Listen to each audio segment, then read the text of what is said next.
Le damos la más cordial bienvenida a esta nueva edición de El Contacto Cristiano. En unos minutos, Ricardo vendrá a exponernos el tema de hoy que hemos titulado Dios promete perdonar el pecado, de la serie Promesas Preciosas. Pero antes, queremos recordarle que si usted no ha pedido aún la serie de estudios bíblicos que estamos ofreciendo gratuitamente, lo puede hacer hoy mismo, a la dirección que le daré al final del programa. Y ahora sí, su amigo de siempre, el hermano Ricardo. Una de las promesas más grandes que encontramos en la Biblia es la promesa de que Dios perdona los pecados. Eso es verdad, particularmente porque el pecado es lo que causa los problemas humanos. Problemas de aceptación personal delante de Dios, como también problemas en comunión personal con los hombres, pueden ser explicados por el hecho y la influencia del pecado en nuestra naturaleza humana. El pecado es la causa del problema. El perdón es el remedio para el pecado. La promesa de Dios de perdonar el pecado es una de esas promesas grandísimas y preciosas de que nos habla 2 de Pedro 1:4. Existen muchas promesas relatadas a nosotros en la Biblia que nos cuentan del entregamiento de Dios a la tarea de perdonar a los pecadores culpables. Nos podría parecer algo raro de que Dios hiciera tal promesa, pero la verdad del asunto es declarada en tantos lugares que no puede haber un malentendido en cuanto a ello. A Dios se nos describe como aquel que perdona toda iniquidad. Los santos, quienes han conocido mejor a Dios, testifican lo siguiente en Salmo 130:4. Pero en ti hay perdón para que seas reverenciado. Los cristianos primitivos predicaban de Jesús de la manera que encontramos en Hechos 5:31. A este Dios ha exaltado con su diestra por príncipe y salvador, para dar a Israel arrepentimiento y perdón de pecados. Hechos 13:38 y 39 nos da otro ejemplo de la predicación de ellos. Sabed pues esto, varones hermanos, que por medio de él se os anuncia perdón de pecados, y en él es justificado todo aquel que cree. Tal predicación está de acuerdo a la comisión que dio Cristo Jesús en Lucas 24:47, y que se predicase en su nombre el arrepentimiento y el perdón de pecados en todas las naciones. Es en Cristo que tenemos redención por medio de su sangre y perdón de pecados de acuerdo a las riquezas de su gracia, según Efesios 1:7. Esas promesas de perdonar pecados son preciosas y grandísimas, pero Dios no perdona el pecado como que no fuera cosa seria. Existen 3 principios sobre los cuales Dios perdona el pecado. Encontramos estos principios en 1 de Juan 1:9 y capítulo 2, 1 y 2. Que si confesamos nuestros pecados, Él es fiel y justo para perdonar nuestros pecados y limpiarnos de toda maldad. Y en el otro versículo dice, hijitos míos, estas cosas os escribo para que no pequéis. Y si alguno hubiere pecado, abogado tenemos para con el Padre, a Jesucristo el justo. Y Él es la propiciación por nuestros pecados, y no solamente por los nuestros, sino también por los de todo el mundo.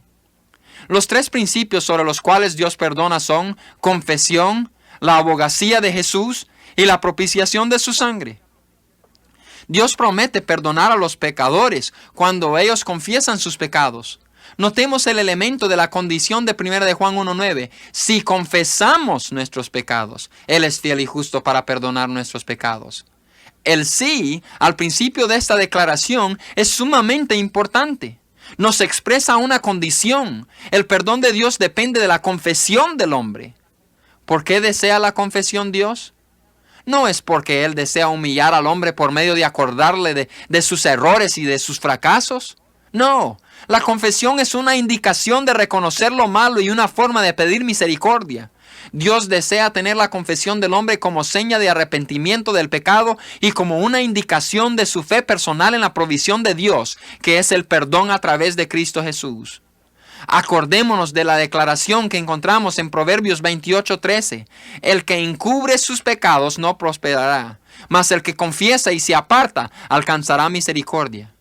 Escuchemos lo que escribió David en Salmos 32, versículos 3 al 5.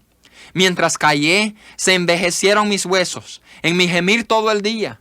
Porque de día y de noche se agravó sobre mí tu mano. Se volvió mi verdor en sequedades de verano. Mi pecado te declaré y no encubrí mi iniquidad. Dije, confesaré mis transgresiones a Jehová, y tú perdonaste la maldad de mi pecado.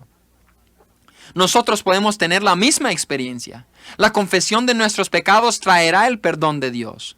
Dios promete perdonar a los pecadores por medio de la abogacía de Cristo Jesús, su unigénito Hijo. Notemos nuevamente las palabras de 1 de Juan 2:1. Y si alguno hubiere pecado, abogado tenemos para con el Padre, a Jesucristo el justo. Notemos el término abogado. Ese término significa intercesor, representante, uno quien se para delante de Dios de nuestra parte. Eso es lo que Jesús hace por nosotros.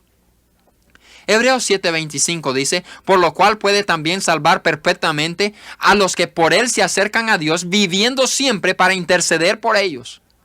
Jesús no solo es nuestro abogado, Él es el único que puede representarnos delante de Dios. 1 Timoteo 2:5 dice, porque hay un solo mediador entre Dios y los hombres, Jesucristo hombre. ¿Agarramos el significado? Solo hay un mediador entre Dios y los hombres, y ese mediador es Cristo Jesús. Eso significa que no hay santo, ni muerto, ni vivo, ni hay ángel, no hay ninguna criatura, ni en el cielo, ni en la tierra que puede representarnos delante de Dios. Jesús es el camino, la verdad y la vida. Nadie viene al Padre sino por Él. Los pecadores son perdonados porque Jesús es el abogado de ellos delante del Padre. Dios promete perdonar a los pecadores por la sangre de Cristo Jesús. 1 de Juan 2:2 dice, y Él es la propiciación por nuestros pecados, y no solamente por los nuestros, sino también por los de todo el mundo. El apóstol Pablo lo explica de esta manera en Romanos 3, versículos 21 al 25. Pero ahora, aparte de la ley, se ha manifestado la justicia de Dios. La justicia de Dios por medio de la fe en Cristo Jesús, para todos los que creen en Él, porque no hay diferencia, siendo justificados gratuitamente por su gracia mediante la redención que es en Cristo Jesús, a quien Dios puso como propiciación por medio de la fe en su sangre, para manifestar su justicia a causa de haber pasado por alto en su paciencia los pecados pasados, con la mira de manifestar en este tiempo su justicia, a fin de que Él sea el justo y el que justifica al que es de la fe de Jesús. ¿Qué significa todo eso? Significa que Jesús sufrió y murió en la cruz. Cuando murió llevaba en sí los pecados de toda la raza humana. Significa que Él fue el sacrificio por el cual el hombre puede ser salvo. Inclusive es el único sacrificio que Dios aceptará. Ahora vamos a repasar un poco. En este estudio hemos visto 4 grandes verdades. Número 1, Dios promete perdonar a los pecadores culpables y condenados de todos sus pecados. Número 2, Dios perdona a los pecadores cuando ellos confiesan sus pecados a Él y le piden misericordia. Número 3, Dios perdona a los pecadores que vienen por medio de Cristo Jesús, quien está en el cielo para representarles. Y número 4, Dios perdona los pecados a base de la sangre derramada de Cristo Jesús en el Calvario. Fuera de estas 4 cosas, no hay perdón en este mundo, y mucho menos en la venidera. ¿Has confiado en las promesas de Dios en cuanto al perdón? No debes demorar. Aun aunque no te sientas digno, puedes venir a Jesús. Todo lo que tiene que hacerse para que puedas ser salvo ya ha sido hecho. Solo tienes que venir a Él pidiéndole perdón.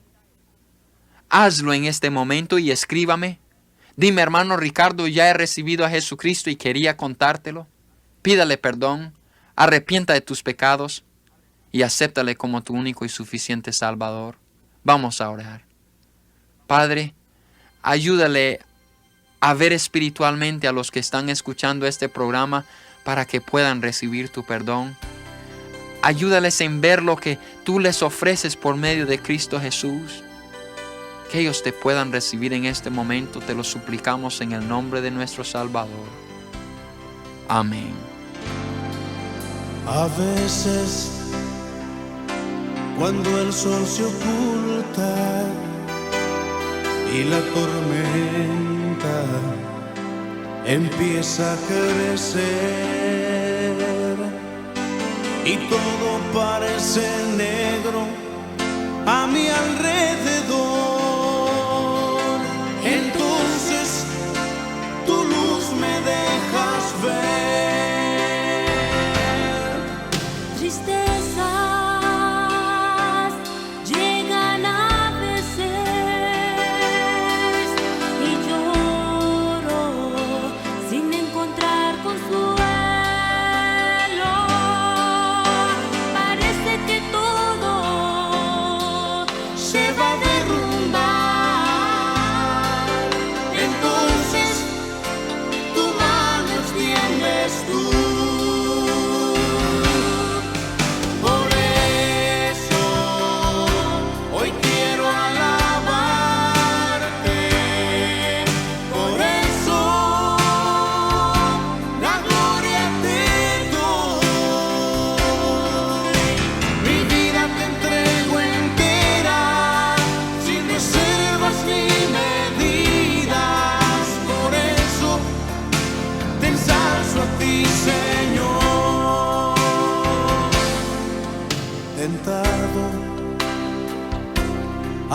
veces me siento y parece que voy a caer. Entonces me acerco al trono de tu gracia y tu espíritu me da fuerzas para vencer. Montañas hay que escalar a veces y ríos también que cruzar, y siempre mis fuerzas Parecen fallar, entonces tu fuerza tú me das. Por eso hoy quiero alabarte, por eso la gloria te doy. Mi vida te entrego entera, sin reservas ni medidas. Por eso te ensalzo a ti, Señor. Por eso hoy quiero alabarte. Por eso la gloria te doy. Mi vida te entrego entera, sin reservas ni medidas. Por eso te ensalzo a ti, Señor. Por eso hoy quiero alabarte. Por eso la gloria te doy. Mi vida te entrego entera, sin reservas ni medidas. Por eso te ensalzo a ti, Señor. Por eso te ensalzo a ti, Señor. Por eso te ensalzo a ti, Señor. Porque digno eres, interpretaron Adrián y Pecos. Y Ricardo nos ha puesto a pensar el día de hoy, ¿verdad? Lo importante es que más que pensar en estos principios bíblicos, los pongamos en práctica. Para ayudarle en esta tarea, queremos hacerles llegar nuestros cursos bíblicos por correspondencia en forma totalmente gratuita. Si usted nos escribe a El Contacto Cristiano, apartado postal 11263, Houston, Texas, 77293. Recuerde incluir con su correspondencia el nombre de esta emisora. Nuevamente nuestra dirección es El Contacto Cristiano, apartado postal 11263, Houston, Texas, 77293. Esta fue una producción de la Asociación Bautista Misionera de América.